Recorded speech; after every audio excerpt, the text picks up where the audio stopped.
Mistake হয়ে যাওয়ার কারণে আমার লাগেজটা এয়ারপোর্টে রয়ে যায়। আসসালামু আলাইকুম রহমতুল্লাহ। আমি মোহাম্মদ রুবেল মোল্লা। আমার ঠিকানা আছে আমি মাদারীপুর। আমি কাল কুয়েট টাইম বিকাল 4টায় আমার ফ্লাইট হয়, বাংলাদেশে আসি।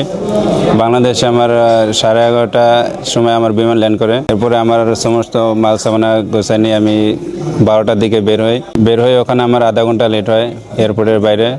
আমার আধা ঘন্টা পর গাড়ি আসে। এরপরে আমার সামান আমি গাড়িতে উঠাই। একটা লাগেজ মিস্টেক হয়ে যাওয়ার কারণে আমার লাগেজটা এয়ারপোর্টে রয়ে যায় ট্রলির ভিতরে। এরপরে আমি আমার বাকি মাল সামান নিয়ে আমি চলে যাই। এরপর পরের দিন আমার এই লাগেজটার কথা মনে পড়ে।